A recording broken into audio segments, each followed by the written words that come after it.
नमस्कार, SDV news देख रहे हैं आप। आपके साथ मैं सृष्टि मिश्रा। मौजूद है हमारे साथ अजय पत्रकार जी, जो सटीक विश्लेषण लेकर आए हैं और ये विश्लेषण है यूसीसी के बारे में। अजय पत्रकार जी, आज एक चर्चा चलिए आपसे कर लेती हूँ। प्रधानमंत्री ने बड़ा बयान दे दिया यूसीसी को लेकर और कहा है कि मुसलमानों को भड़काया जा रहा है।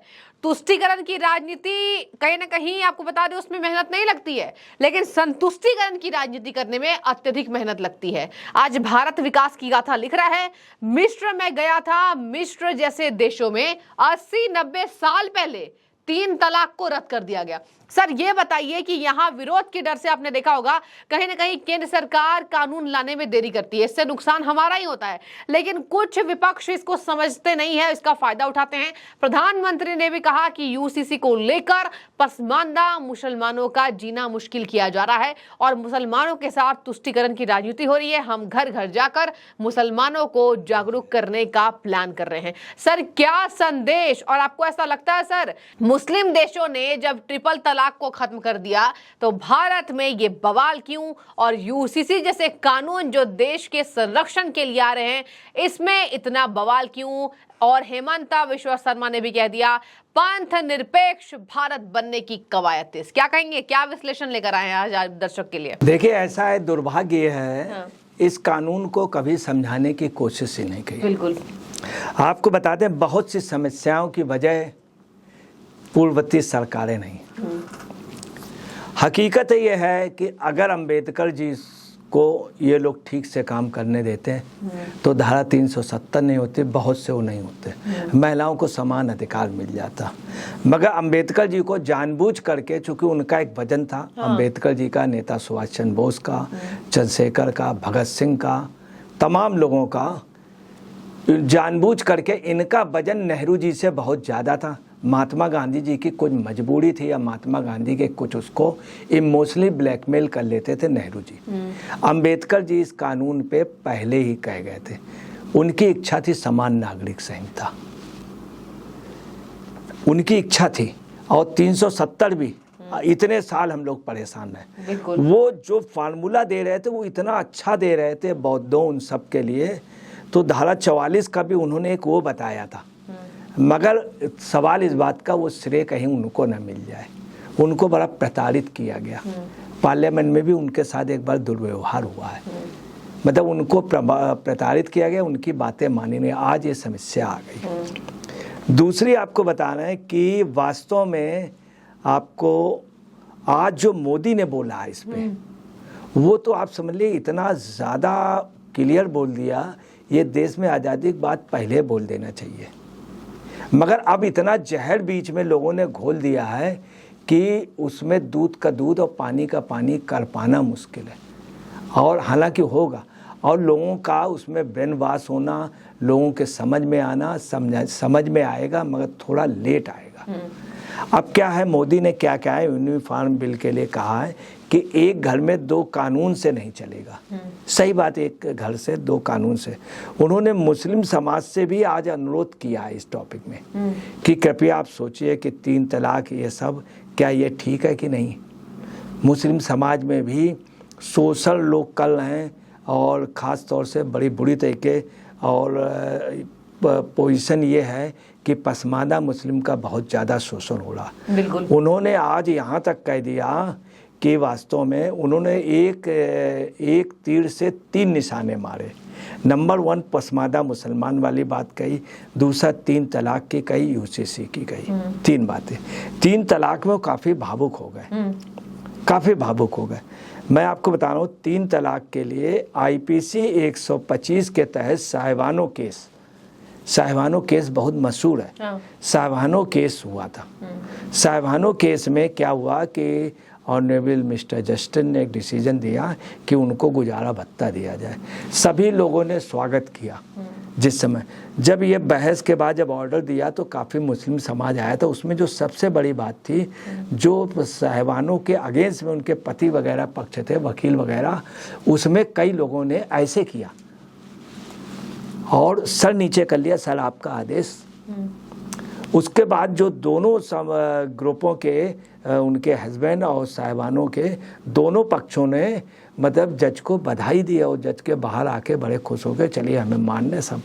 उसके बाद तमाम मुस्लिम किसी का बयान नहीं आया। ठीक है। उस समय तत्कालीन आपको बताना है कि ये है एक सच बात कि उस समय मंत्री थे आरिफ मोहम्मद खान।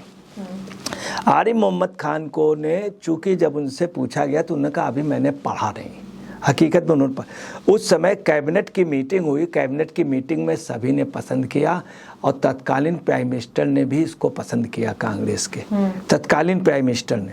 ठीक है। उनसे मिस्टेक ये हो गई कि उनको कहा गया तुम मुस्लिम मंत्री हो, तुम बना देना। जब उन्होंने देखा सब लोग खुश हैं, वो बोले मैं अंदर से इसलिए बहुत खुश हूँ, आज मेरे दिल की मुराद पूरी हुई, ये उन्होंने कहा। बाहर आके उन्होंने बयान दे दिया कि ये बहुत अच्छा केस हुआ। ठीक है। और आरिफ मोहम्मद खान एक बहुत बोल्ड मिनिस्टर था सेंट्रल का।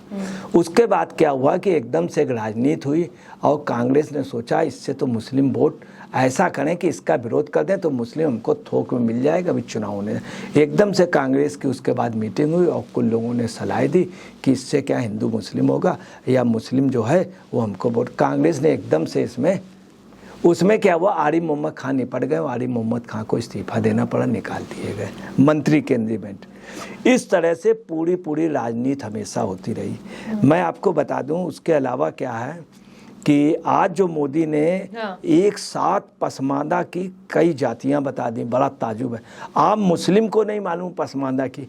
उन्होंने क्या कहा, कतर ने उन्होंने क्या कहा जातियों में, बोले मदारी, जुल्हा, लंबाई, बेजा, लहरी, हल्दर, शिकदर, मुरासो और वो तमाम हपाली, ढपाली और लाल बेगी और तमाम मतलब ऐसी जातियाँ उन्होंने, मोची और मटिया और वो मदारी, मतलब ऐसी करीब उन्होंने 17 जातियां बता दी। ताजुब की बात है आम मुस्लिम को नहीं मिल। वास्तव में इन मुस्लिम जातियों के साथ बहुत सोच, एक हलाल खोर भी है, उसका मोदी नाम नहीं ले पाया। इसके अलावा तमाम उनमें इतनी गरीबी है, हलाल खोर में, लाल बेगी में, मैंने जाके स्वयं देखा है कि वास्तव में वो इतने गरीब हैं, हलाल खोल और वो सब लोग कि पूछे नहीं। मदारी आप समझ लीजिए इतने गरीब हैं कि पूछे नहीं, एक कान के मैल निकालने वाले हैं। आप समझ लीजिए वो इतने गरीब आज सभी झोपड़ी में रह रहे हैं क्योंकि उनके पक्के मकान नहीं, मकान चूते सब कच्चे मकान में। उनको ना मुस्लिम मानता ना हिंदू मानता, आप समझ लीजिए। और वो बिल्कुल समाज से, मुस्लिम समाज से बिल्कुल बहिष्कृत है। कई जगह वो हिंदू समाज की वजह से उनकी रोजी रोटी चलती, वो कहते हैं कि उनकी वजह से हमारी रोजी रोटी चलती है। तो उनके लिए भी आज मोदी ने कह करके हम आपको बता रहे हैं कि मोदी ने एक बार मुस्लिम का दिल, जैसे 3 तलाक की, और उनकी हिम्मत देखिए कि उन्होंने महिलाओं से, मुस्लिम महिलाओं से कह दिया, मुस्लिम लोगों से कह दिया कि इस पर सोचिए। और ये कितना बड़ा है कि डाइवोर्स का कितना ये है। अब क्या है, हकीकत ये है कि जितने भी धर्म के कानून हैं सब बहुत अच्छे हैं। ये उस समय के हिसाब से हुए थे, उस समय के हिसाब से। अब ये चीज़ें उतनी डिजर्व नहीं करती। जैसे कहीं पे ज़्यादा सूखा था, पानी नहीं था, उस हिसाब से नियम थे। कहीं पे पानी था, वहाँ पे उस हिसाब, हर मजहब के उसी के एरिया भौगोलिक स्थिति के हिसाब से। अब नारी के प्रति आपको बता रहे हैं सभी धर्मों के समान भाव थे, मगर बीच वालों ने नारी के प्रति नारी को बैक कर दिया। ठीक है। और पुरुष प्रधान का हर धर्म में कब्जा हो गया। आपको बताना अगर यूसीसी अगर लागू हो गया, सबसे बड़ा बेनिफिट हर मजहब की, हर धर्म की नारी को होगा। सर ये भी बताइए, नरेंद्र मोदी ने साफ कहा कि तुष्टीकरण की राजनीति की वजह से ही हमारे मुसलमान भाई बहन आज कहीं ना कहीं उतने ज्यादा पढ़े लिखे नहीं हैं और गरीब हैं, और अब तक गरीब रखने का काम विपक्षी नेताओं ने किया है, लेकिन अब हम सुधार करेंगे और इसको जन जन तक बात इसको फैलाएंगे। सर इससे विपक्षी पार्टियों को कितना गहरा सदमा लगेगा, क्योंकि राजनीति वहीं पर टिकी हुई है। देखिए आपको बता दें, आज मोदी ने जब ये भोपाल में कहा कि एक देश में 2 कानून नहीं चलेगा, उन्होंने कहा लोगों को बेवजह भड़काया जा रहा है। तो मोदी ने बड़ा दिल छूते हुए कहा कि लोगों को बेवजह भड़काया जा रहा। आपको बताना है कि हिंदुस्तान में अभी तक खुल करके अगर बोले हैं तो, या खुल करके बात कहेंगे तो पहली बार खुल करके। अभी तक इनडायरेक्ट वे पे बात चलती रही, अब खुलकर मंचों के जरिए ओपन उस पे आ गई, पहली बार। दूसरी बात, कॉन्स्टिट्यूशन ऑफ इंडिया में समान अधिकार की बात कही गई है, समान अधिकार का। और अलग अलग कानून से देश कैसे चल पाएगा, ये मोदी ने कहा, अलग अलग कानून से कैसे, पूरे दुनिया में जितनी कंट्री सब में, उसमें मोदी ने ये भी कहा कि कतर में, इंडोनेशिया में, जॉर्डन में और कई कंट्रियों का नाम लिया, तमाम देशों में, कतर में, जॉर्डन में, इंडोनेशिया में, इसमें 3 तलाक का इसमें ये समान नागरिक संहिता है। तो उन लोगों ने कैसे, वहाँ पे 3 तलाक वगैरह वाला मामला नहीं। दूसरा, उन्होंने जो भोपाल में मेरा बूथ सबसे मजबूत कार्यक्रम में जो उन्होंने कहा कि कैसे कानून चलेगा, उन्होंने कहा कि राजनीति का, मुस्लिम समाज राजनीति का शिकार हो रहा, कुछ लोग तुष्टीकरण की राजनीति व देश को तोड़ने की कोशिश कर रहे हैं इसी बहाने। अगर देश को एक करना है तो जरूरी है ये। अब है क्या, अब उन्होंने ये भी कहा, भी अपने कार्यकर्ताओं को समझाया आज, और बड़े उससे मतलब एक संदेश देते हुए और एक सुझाव देते हुए कि बीजेपी कैडर क्या कर रहा, मुस्लिमों को जा कर के समझाइए, समझाओ, मतलब ये कह के उन्होंने इसका जमीनी रास्ता निकाला है, ठीक है, जमीनी रास्ता। और इसमें जो खामियां हैं या जो लोगों को तकलीफें या थोड़ा बहुत कानून पे, उसमें भी वो अमेंडमेंट करेंगे, उसमें भी सुधार की, ये मुख्यमंत्री का। उधर धामी ने क्या बोला है कि मैं जून के आखिरी तक यह मेरे यहाँ प्रपोजल। अब आज आपको बताना है, इससे सुनने के बाद मोदी ने इस स्टाइल से बोला है, उसमें मुस्लिम समाज को, सारे नेताओं को न्यूज़ मालूम है, खामोश है। सबसे पहले जो इसमें बयान दिया है वो जनता दल यू के तिवारी जी ने दिया है, जनता दल यू के तिवारी। उन्होंने कहा कि केसी त्यागी जी ने सबसे पहले किया, और केसी त्यागी जी ने कहा कि भाई ऐसा है कि इस पे पहले विचार हो, बाकायदे वो हो, और ये इस तरह से एकदम से ऐसा कुछ भी करना ठीक नहीं होगा। अब आपको बता दें, 1840 में लेक्स लेगिकी ने एक रिपोर्ट के जरिए ब्रिटेन में लागू हुआ था। उन्होंने क्या किया, भारत में ये कानून पे हिंदू मुस्लिम को जानबूझ करके खामोश रहे। जब देश आज़ाद हुआ था तो इन्होंने ब्रिटेन के सारे कानून ले लिए। हिंदुस्तान और पाकिस्तान, आपको बताना है कि यहाँ आईपीसी है, इंडियन पैनल कोड, पाकिस्तान में पाकिस्तान पैनल कोड है, सेम वो, सिर्फ एक सेक्शन में अंतर है। सारे आपने उनके कानून ले लिए, और उनका कानून वो नहीं ले पाए, समान नागरिक संहिता, ठीक है, उसको लेने। दूसरी आपको बता दें कि है क्या कि विभिन्न रिलीजन का लॉ, प्रॉपर्टी, 3 तलाक, डाइवर्स और महिलाओं के प्रति पूर्वाग्रह से पूर्ण, इससे महिलाएं होंगी, देश विकास होगा। और इसी कंट्री में ये कानून लागू है, गोवा में, पुर्तगाल में, पुर्तगाल नागरिक संहिता 1867 लागू, जहाँ पे समान वो है।